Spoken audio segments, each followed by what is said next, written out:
हरेक वर्षको ज्येष्ठ 15 झैं यो वर्ष पनि ज्येष्ठ 15 गते नै आर्थिक वर्ष 2082-83 सालको बजेट पार्लियामेन्टमा प्रस्तुत भयो। गृहमन्त्री रमेश लेखकको भिजिट भिजा काण्ड पश्चात प्रतिपक्षी दलहरूले गृहमन्त्रीले राजीनामा नदिएसम्म सदन खुल्न नदिने भनेका थिए। तर बजेट भाषणका लागि भनेर ज्येष्ठ 15 गते प्रतिपक्ष दलहरूले संविधानको पालना गर्ने भन्दै सदनमा अवरुद्ध गरेनन् र अर्थमन्त्रीलाई बजेट प्रस्तुत गर्न दिए। फलत अर्थमन्त्री विष्णु पौडेलले यथार्थपरक बजेट भन्दै आगामी आर्थिक वर्षका लागि 19 खर्ब 64 अर्ब 11 करोड रुपियाँको बजेट प्रस्तुत गरे। अब बजेट साँच्चीकै यथार्थपरक छ कि छैन त? 19 खर्बमा तपाईँ हामीलाई छुने कुराहरू के छन् त? हामीले लाभ लिन सक्ने कुराहरू के छन् त? निम्नदेखि गरिबीको स्तरमा बाँचिरहेका हामी अधिकांश नेपालीलाई सरकारले ल्याएको यसपालिको बजेटले कसरी ट्रिट गरेको छ त? बेरोजगारीको समस्याका समाधानका निम्ति के योजना ल्याइएको छ त? विदेशमा बसेका नेपालीहरूका लागि के योजना छ र यही गर्छौँ भन्नेहरूका निम्ति के योजनाहरू छन् त? आउनुहोस् यो सबै बुझ्ने कोसिस गरौँ आजको इनडेप्थ स्टोरीमा।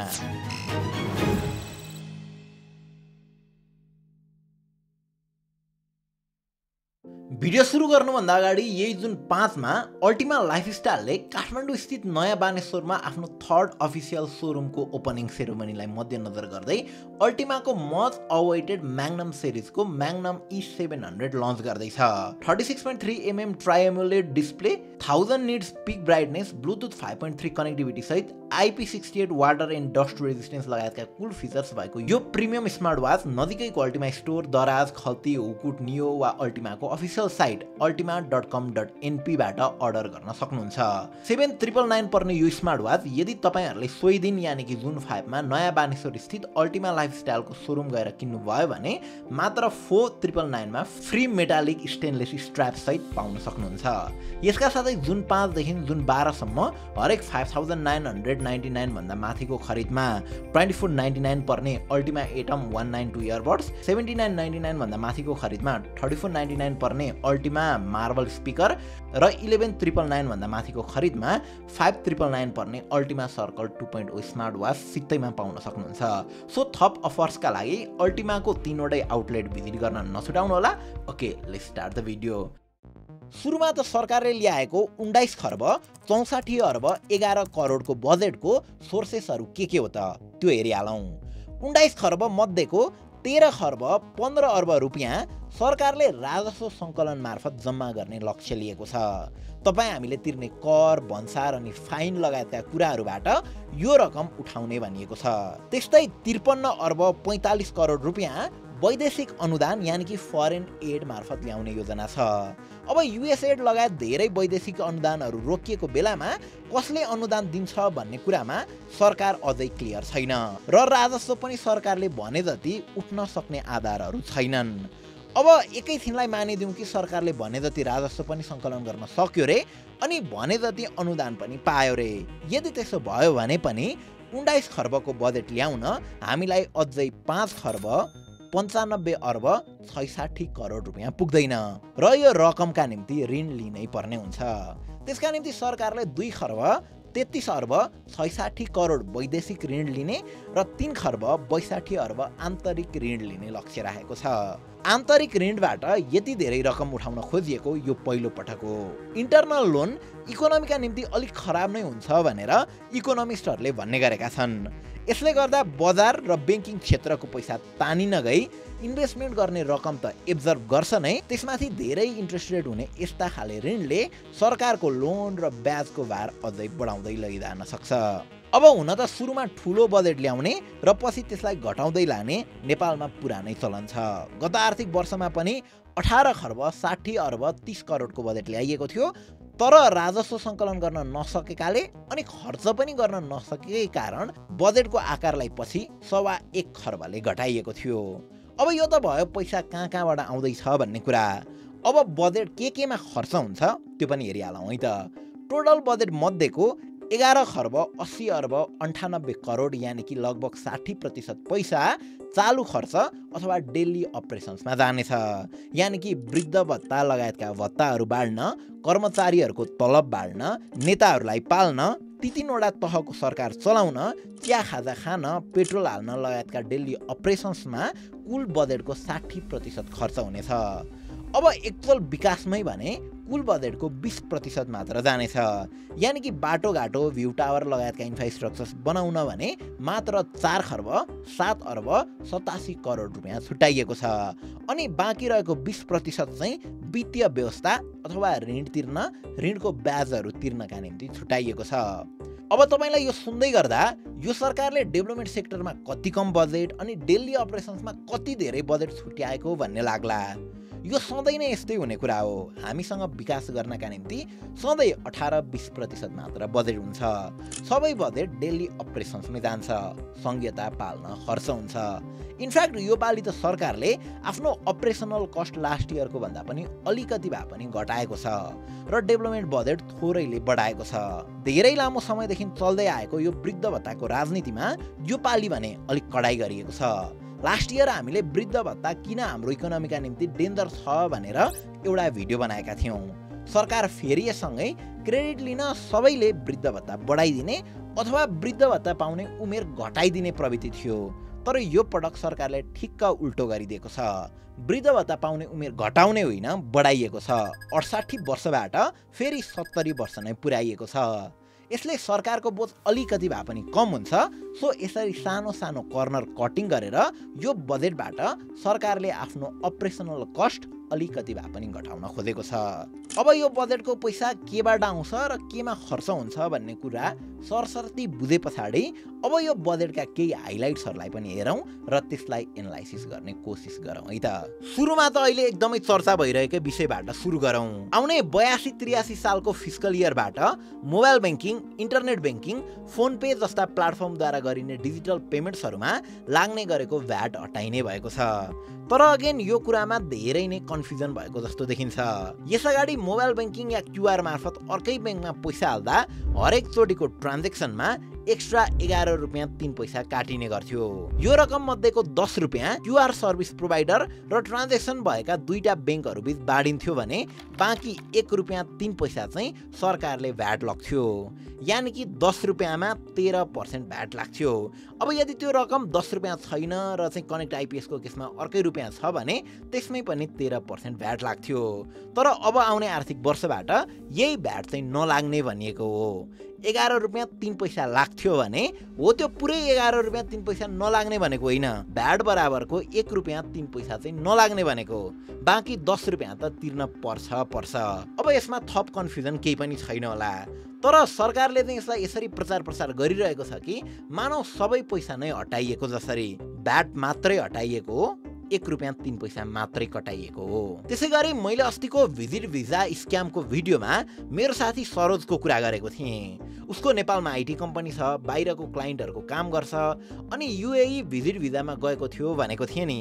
हो, ऊ जस्ता आइटी सर्भिसेस निर्यात गर्ने अथवा एक्सपोर्ट गर्ने व्यक्तिहरूलाई अनि समग्रमा आइटी सर्भिसेसहरूमा संलग्न कर्मचारीहरूको इन्कम ट्याक्समा 75% डिस्काउन्ट गर्दै 5% मात्रै इन्कम ट्याक्स तिर्नुपर्ने भनेर यसपालिको बजेट भाषणमा भनिएको छ।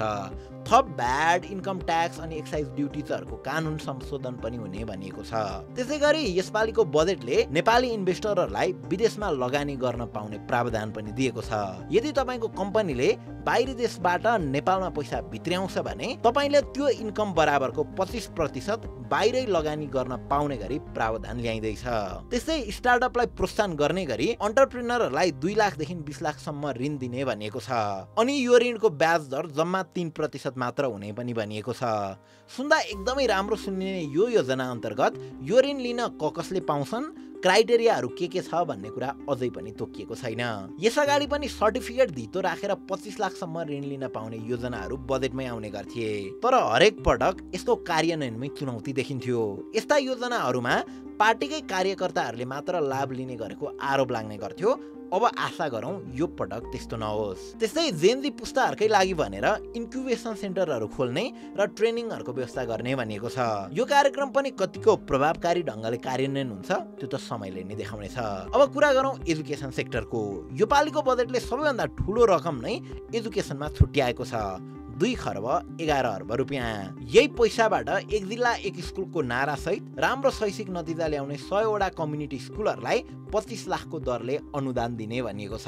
त्यस्तै हरेक प्रोभिन्समा एउटा मोडल टेक्निकल स्कुल सञ्चालन हुने र एसईलाई प्रादेशिक अर्थात् प्रोभिन्स लेभलबाटै सञ्चालन गर्ने पनि निर्णय भएको छ। अहिलेसम्म एसईलाई नेसनल एक्जामिनेसन बोर्डले नै हेर्दै आएको थियो। त्यसै आउने फिस्कल इयर 82-83 बाट स्टुडेन्टहरूलाई टार्गेट गरेर हप्ताको 20 घण्टा काम गर्न पाउने भनेर पनि भनिएको छ। तर इन्ट्रेस्टिङ कुरा चाहिँ त्यो काम कसले दिन्छ त्यो चाहिँ भनिएको छैन। सुरुमा त काम दिनु पर्यो होला नि, होइन र? त्यस्तै इङ्ग्लिस, म्याथ, साइन्स जस्ता सब्जेक्टहरूको लागि सरकारले टिचर्सहरूको कमी हुन नदिने गरी युनिभर्सिटिजहरूसँगको कोलाबोरेसनमा टिचर्स ब्याङ्कको पनि सञ्चालन गर्ने भनेको छ। त्यस्तै क्लास 5 सम्मका विद्यार्थीहरूका लागि खाजा खर्च बढाइएको छ अनि स्कुलका फिमेल विद्यार्थीका लागि सेनिटरी प्याडमा छुट्याइएको बजेट पनि बढाइएको छ। यस्ता राम्रा योजना आउँदै गर्दा शिक्षकहरूले सडक आन्दोलन मार्फत राखेका मागहरू भने बजेट मार्फत खासै सम्बोधन भएको देखिएको छैन। अब स्वास्थ्य क्षेत्रको कुरा गर्नुपर्दा मिनिस्ट्री अफ हेल्थ एन्ड पपुलेसनलाई भनेर सरकारले 95 अर्ब 81 करोड बजेट छुट्याएको छ। निरोगी नेपाली स्वास्थ्य नेपाल भन्ने नारालाई अगाडि सार्दै सरकारले बर्न भिक्टिम्सहरूको उपचारका लागि हरेक प्रदेशमा एउटा गभर्मेन्टल हस्पिटल सञ्चालन गर्ने भनेर भनेको छ। त्यस्तै डेङ्गु, मलेरिया जस्ता इन्सेक्ट डिजिजहरूको नियन्त्रणका लागि बजेट छुट्याएको र थारू समुदायमा देखिएको सिकल सेल एनेमियालाई इफेक्टिभ मेजरद्वारा नियन्त्रण गर्ने कुरा पनि बजेटमै समावेश गरिएको छ। त्यसै गरी मुटु रोग र क्यान्सर रोगलाई लक्षित गर्दै 7वटै प्रदेशमा उपचार प्रक्रियालाई अझै व्यवस्थित गर्ने कुरा पनि बजेटमै गरिएको छ। त्यस्तै अहिले कार्यान्वयनमै रहेको स्वास्थ्य बिमालाई फेरि रिस्ट्रक्चर गर्ने कुरा पनि गरिएको छ। स्वास्थ्य बिमा प्रोग्राम अन्तर्गत सरकारले पछिल्लो वर्षको बजेट 7.5 अर्बलाई बढाएर यसपालि 10 अर्ब पुर्याएको छ। तर समस्या चाहिँ यहाँनिर के छ भने स्वास्थ्य बिमा बोर्डले नै हस्पिटलहरूलाई 16 अर्ब रुपियाँ तिर्नै बाँकी छ। अब यो पैसा तिर्नको लागि थर्ड पार्टीद्वारा ऋण लिने भन्ने पनि सरकारले भनेको छ। तर यस्तै पारा हो भने बिस्तारै यो स्वास्थ्य बिमाको कार्यक्रम नै बन्द हुने प्रबल सम्भावना छ। किनकि प्राइभेट हस्पिटल सञ्चालकहरूले सरकारले आफूहरूलाई पैसा तिर्न नसकेको भन्दै धेरै पहिल्यैदेखि गुनासो गर्दै आएका छन् र कतिले त वाक्क दिक्क भएर स्वास्थ्य बिमाको कार्यक्रमलाई अघोषित रूपमा हटाइ नै सकेका छन्। यसरी हेर्दा सरकारले स्वास्थ्यको क्षेत्रमा खासै केही नयाँ योजना र ठोस कदम चालेको जस्तो देखिँदैन। उही पुराना योजनाहरूलाई निरन्तरता दिएको तर ती पनि खासै प्रभावकारी रूपमा गर्न सकेको जस्तो देखिँदैन। अब कुरा गरौँ युवा तथा खेलकुद मन्त्रालयको। प्राय सधैँ सबैभन्दा कम बजेट हुने यो मन्त्रालयमा यसपालि पनि 6 अर्ब 8 करोड मात्र छुट्याइएको छ, जुन भने कुल बजेटको 0.31% मात्र हो। तर इन्ट्रेस्टिङ कुरा चाहिँ के छ भने यो बजेट नै अहिलेसम्म यो मन्त्रालयले पाएको सबैभन्दा ठुलो बजेट हो। खासमा के गर्न खोजिएको छ भने सकिन लागेका परियोजनाहरूलाई प्राथमिकतामा राख्दै बजेट छुट्याइएको छ। ट्यु ग्राउन्ड, मुलपानीको स्टेडियमदेखि लिएर देशभरका अन्य इन्फ्रास्ट्रक्चर्सहरू जसको कार्य आफ्नै कार्यकालमा सकिन्छ त्यस्ता कार्यहरूका निम्ति भनेर बजेट छुट्याइएको छ। त्यस्तै नेपालको अर्थतन्त्रमा अर्को मुख्य कन्ट्रिब्युट गर्ने औद्योगिक क्षेत्रको लागि 10.25 अर्ब बजेट छुट्याइएको छ। यसभित्र के गर्न खोजिएको छ भने स्टार्टअप खोल्ने सोच भएका तर कागजपत्र, कर, अनुमति लगायतका झन्झट गर्न मन नलाग्ने युवा अन्टरप्रेनरको लागि कम्पनी दर्ता गर्न सहज हुने व्यवस्थादेखि लिएर स्टार्टअप सुरु गरेको पहिलो 5 वर्षसम्म इन्कम ट्याक्समा समेत छुट पाइने व्यवस्था हुन लागेको छ। हुन त यो कुरा भन्न लागेको पनि धेरै भइसक्यो, तर हरेक वर्ष यस्तै योजनाहरू आउँछन् तर कार्यान्वयन भएको चाहिँ देखिँदैन। अब यो बाहेक पनि आगामी आर्थिक वर्षमा सञ्चालन गर्ने अनुमति लिने कम्पनीलाई सुरुको 3 वर्ष भाडामा समेत छुट दिने भनिएको छ। यसबाहेक काठमाडौँमा पोल्युसन नियन्त्रण गर्न उपत्यका बाहिर सर्ने उद्योगहरूलाई निशुल्क जग्गा लिजमा दिने पनि कुरा भएको छ। त्यस्तै आगामी आर्थिक वर्षमा 5 लाख परिवारलाई जग्गा धनी प्रमाणपत्र उपलब्ध गराउने भनिएको छ।